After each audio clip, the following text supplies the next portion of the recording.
आज lecture series 2 है motion in one dimension का। लेक्चर सीरीज 1 में हमने देखा कि डेरिवेटिव्स यानी कि मैथमेटिकल टूल्स इसलिए बोला गया है फिजिक्स को, यानी कि chapter number 3 motion in one dimension को स्टडी करने के लिए हमें कैलकुलस का डेरिवेटिव्स का जरूरी होता है, इंटीग्रेशन का भी, इसलिए उसका बेसिक जो यूज़ होने वाला उसको मैं बताया हूँ। तो इस चैप्टर में जो स्टडी करेंगे वो है पहले distance, displacement, speed, velocity, acceleration, jerk, relative velocity और कुछ ग्राफ है। यहाँ पर जो distance, displacement, speed, velocity, acceleration ये पूरे टाइम का फंक्शन है, इसलिए सारे ग्राफ किसकी बेसिस पे है? Time displacement, time velocity, time acceleration.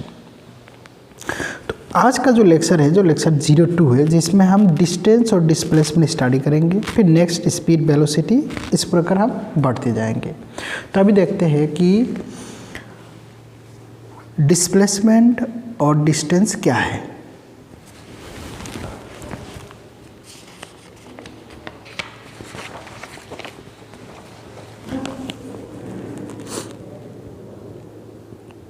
Distance और डिस्प्लेसमेंट,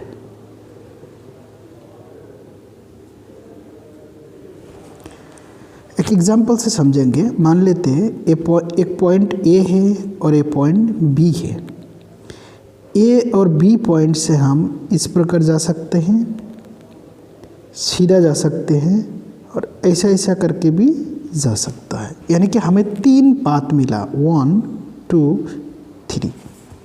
यहाँ पर किसको डिस्टेंस और किसको डिस्प्लेसमेंट बोलेंगे, इस एग्जांपल से हम समझ में आ जाएगा।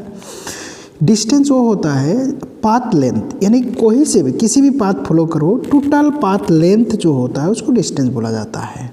यानी कि यहाँ पर 1 नंबर भी डिस्टेंस है, 2 नंबर भी डिस्टेंस और 3 नंबर भी डिस्टेंस। लेकिन डिस्प्लेसमेंट क्या है? Shortest route from initial to final position. Initial position कौन सा है? A. Final position B. Shortest route कौन सा है? 2 नंबर। यानी कि डिस्टेंस की केस में 1 2 3 तीनों जो पाथ है, ये तीनों पाथ क्या है? डिस्टेंस है। लेकिन डिस्प्लेसमेंट सिर्फ कौन सा पाथ है? 2 नंबर। क्यों? शॉर्टेस्ट डिस्टेंस है। डिस्टेंस स्केलर क्वांटिटी है और ये वेक्टर क्वांटिटी है। वेक्टर का चैप्टर नंबर 4 में वेक्टर का कोई सीरीज आएंगे तो वहाँ से वेक्टर का बढ़िया समझ में आ जाएगा। तो अभी के लिए स्केलर का मतलब है सिर्फ मैग्नीट्यूड, यानी कि वैल्यू। लेकिन जब हम वेक्टर की बात करते हैं तो मैग्नीट्यूड के साथ साथ हमें किस चीज़ को कंसिडर करना होता है? डायरेक्शन को। अगर ए ईस्ट की तरफ चल रहा है, अगर 2 नंबर पाथ को मैं बताऊँ, 2 नंबर ए अगर 1 किलोमीटर है, इसका मैग्नीट्यूड कितना है? 1 किलोमीटर। तो डिस्टेंस की केस में हम क्या लिखेंगे? 1 kilometre. But in the case of displacement हम क्या लिखेंगे? 1 किलोमीटर टुवर्ड्स नॉर्थ, यानी कि नॉर्थ की तरफ। ये फर्क है, यानी कि हम क्या कंसिडर कर रहे हैं? डायरेक्शन। ठीक है, वेक्टर क्वांटिटी है। तो डिस्टेंस और डिस्प्लेसमेंट का बीच में अगर ये हो गया डिफरेंस, अगर दोनों का बीच में रिलेशन है, तो क्या रिलेशन हो सकता है? डिस्टेंस हमेशा डिस्प्लेसमेंट से या तो बड़ा या तो इक्वल हो सकता है, बस ये रिलेशन है। Displacement never be greater than distance. Equal हो सकता है बट नॉट ग्रेटर। इस केस में हम देखते हैं 1 नंबर पाथ और 3 नंबर पाथ ये ज़्यादा दूरी है, ये पक्का 2 नंबर से ज़्यादा है। 2 इटसेल्फ इक्वल है। 2 नंबर पाथ क्या है? डिस्टेंस भी है, डिस्प्लेसमेंट भी है। अगर मैं सिर्फ 2 नंबर पाथ को ही फॉलो करूँ तो डिस्टेंस और डिस्प्लेसमेंट इक्वल होगा। 1 नंबर पाथ के लिए डिस्टेंस ग्रेटर, डिस्प्लेसमेंट से 3 नंबर पाथ भी डिस्प्लेसमेंट से डिस्टेंस बड़ा है। ठीक है, तो अभी कुछ एग्जाम्पल से हम समझेंगे कि डिस्टेंस और डिस्प्लेसमेंट कैसे निकाला जाता है। तो डिस्प्लेसमेंट का मेन रोल है इनिशियल और फाइनल।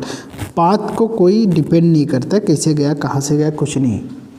अगर किसी ने इस प्रकार ऐसा इस प्रकार गया, यानी कि ए इनिशियल पोजीशन है और ए फाइनल पोजीशन है। डिस्टेंस तो दिखाई देगा कि पूरा पाथ के ऊपर डिपेंड करेगा, पूरा पाथ लेंथ है, बट डिस्प्लेसमेंट क्या है, इनिशियल और फाइनल को जोड़ने के बाद निकलेगा, बस ये है डिस्प्लेसमेंट। ये पाथ के ऊपर डिपेंड नहीं करता, सिर्फ किसके ऊपर डिपेंड करता है, इनिशियल और फाइनल पोजीशन के ऊपर। ठीक है, और इसी को हम बोलते हैं शॉर्टेस्ट रूट। अभी कुछ एग्जांपल करेंगे, क्वेश्चन करेंगे, उस क्वेश्चन से हमको समझ में आ जाएगा कि डिस्प्लेसमेंट और डिस्टेंस क्या है। अगर किसी एक पर्सन ने सेमी सर्किल में एक सर्किल का सेमी सर्किल है, इसका सेंटर है, वो ए से लेके बी पॉइंट कवर किया, तो पूछा गया कि डिस्टेंस कितना है और डिस्प्लेसमेंट कितना है। डिस्टेंस कितना, डिस्प्लेसमेंट कितना। डिस्टेंस कितना होगा, total path length. Total path length A क्या है, सेमी सर्किल है, तो सेमी सर्किल का एक रेडियस होगा आर। सेमी सर्किल का जो पेरीमीटर होता है, ये आर्क है, हाफ आर्क है, आधा पेरीमीटर का आधा है। अगर मैं पूरा कंप्लीट करता तो फुल हो जाता, फुल होता है तो 2 पाई आर, तो आधा होगा तो पाई आर, यानी कि हमारा डिस्टेंस कितना निकला, पाई आर। लेकिन डिस्प्लेसमेंट के क्या है, इनिशियल और फाइनल को जोड़ देंगे, तो इनिशियल और फाइनल को जोड़ दिया तो ये बन गया डायमीटर। डायमीटर होता है आर प्लस आर, 2r, यानी कि डिस्प्लेसमेंट हो गया 2r। इसी व्यक्ति ने घूम घूम के अगर ये फुल लेंथ कवर कर दिया, यानी कि पूरा सर्किल, अगर यहाँ से स्टार्ट कर दिया तो पूरा सर्किल कवर कर दिया, तो ऐसा केस में इसका डिस्प्लेसमेंट क्या होगा, जिस पोजीशन से स्टार्ट किया तो उसी पोजीशन से आया, तो इसका डिस्टेंस कितना होगा, डिस्टेंस होगा इसका पेरीमीटर, पूरा चक्कर लगाया तो पेरीमीटर कितना है 2 पाई आर, और डिस्प्लेसमेंट कितना होगा इनिशियल टू फाइनल, तो दोनों सेम पोजीशन है तो डिस्प्लेसमेंट हो जाएगा 0। तो यहाँ से भी हमें पता लग रहा है distance is always greater than displacement. ठीक है, अच्छा। कंडीशन ऐसा भी हो सकता है, एक सर्किल है, सर्कल्स का सेंटर O है, इसका रेडियस R है, यहाँ से लेके अगर सेमी सर्किल या क्वार्टर सर्किल, इसका तो हम निकाल पा रहा है। अगर सेमी सर्किल का डिस्प्लेसमेंट यहाँ से ए हो गया, टोटल डिस्प्लेसमेंट सेमी सर्किल का, क्वार्टर सर्किल का डिस्प्लेसमेंट कितना होगा, क्वार्टर सर्किल का डिस्प्लेसमेंट, अगर एक बंदा ये पॉइंट से लेके बी पॉइंट आया, कौन सा सर्किल, क्वार्टर सर्किल, तो इसका डिस्प्लेसमेंट कितना होगा, ए और बी को जोड़ेंगे, ए वाला, तो ए आर है, ए बी आर है, रेडियस है, तो इसको हम निकाल सकते हैं पाइथागोरस फार्मूला, यानी कि ए बी, इस केस में A B equal under root R square plus R square root 2r, ये हमें निकल गया। लेकिन अगर किसी पोजीशन यहाँ पर आया हो या इस जगह पर आया हो, ऐसा कंडीशन में अगर एंगल दिया रहता तो हम निकाल सकते। जैसे कि अगर क्वेश्चन में आया है कि एक सर्किल है, इस सर्किल का यहाँ से लेके यहाँ तक, ए से लेके बी पॉइंट तक गया है, तो इसका डिस्प्लेसमेंट बताओ। जो सेंटर में एंगल बनाया है कितना, थीटा एंगल, कितना एंगल बनाया है, थीटा, और इसका रेडियस कितना, r। तो बताओ कि डिस्प्लेसमेंट कितना है, क्या है। अगर हम इसको d से डिनोट करते हैं, डिस्प्लेसमेंट को d से, तो d r और एंगल का बीच में एक रिलेशन होता है, d इक्वल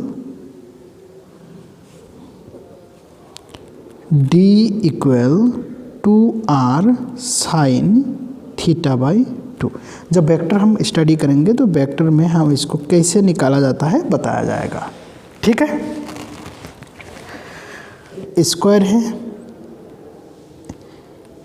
किसी एक बॉल ने ए से बी पोजीशन और बी से सी पोजीशन गया है, तो इसका डिस्टेंस और डिस्प्लेसमेंट निकालना है। तो डिस्टेंस कितना होगा, total path length A B और बी सी, अगर इसका साइड x होगा, स्क्वायर है तो हर एक साइड एक जैसा है, तो x प्लस x, ये हो गया हमारा डिस्टेंस, यानी कि डिस्टेंस 2x। डिस्प्लेसमेंट क्या है, शॉर्टेस्ट रूट है, यानी कि ए और सी को हम क्या है मिलाएंगे, इनिशियल टू फाइनल, तो एक कौन सा 90 डिग्री एंगल है, पाइथागोरस फार्मूला आ जाएगा, तो √2x हो जाएंगे। ठीक है, डिस्टेंस और डिस्प्लेसमेंट हो गया।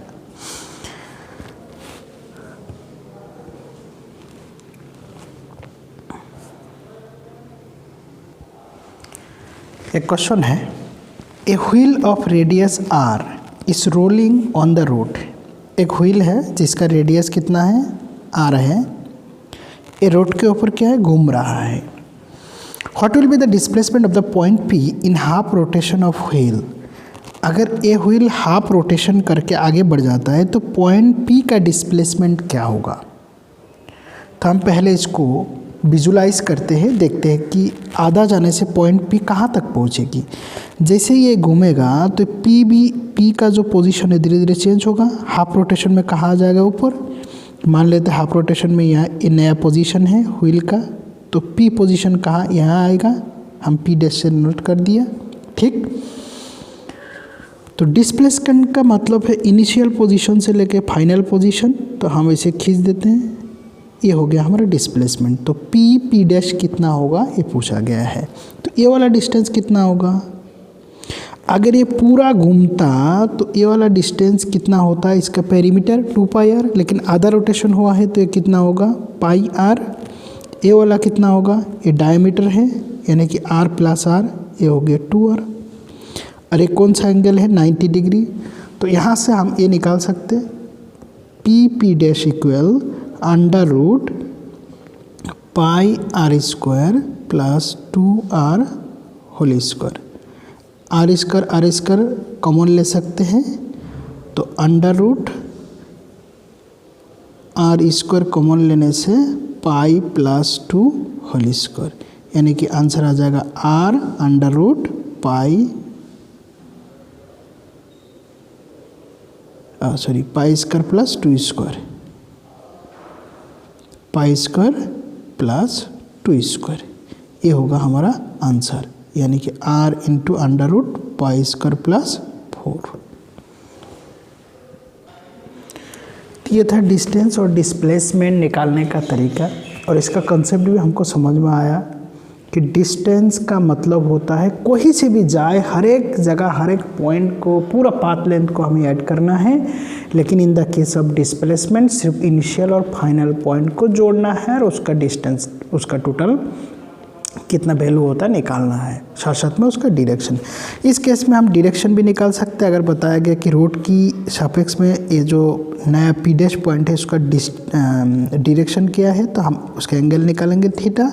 और इससे अगर हम टेन थीटा निकालते हैं तो tan theta equal perpendicular divided by base. तो परपेंडिकुलर कितना है, जो एंगल रहता है उसका सामने वाला जो आगे वाला रहता है perpendicular 2r divided by base कितना है, πr, r कैंसिल, यानी कि 2/π।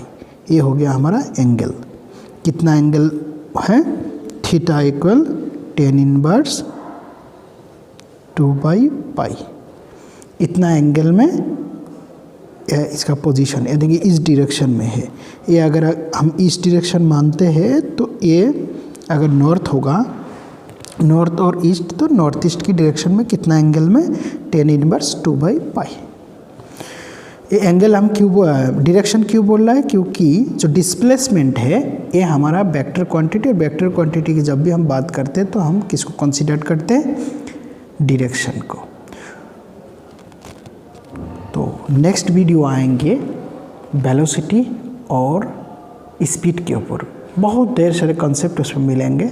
तो उम्मीद है कि आज का वीडियो समझ में आया, तो जल्दी नेक्स्ट वीडियो के लिए तैयार होना है। उससे पहले जितना भी हमने बताया हुआ है, और जो भी कोई भी क्वेश्चन अगर कोई भी मिल जाता है तो इसके बेस पे इसी कंसेप्ट में करने की कोशिश करना। खुद से जब तक प्रयास नहीं करोगे तो कुछ समझ में नहीं आएगा। चलो, थैंक यू।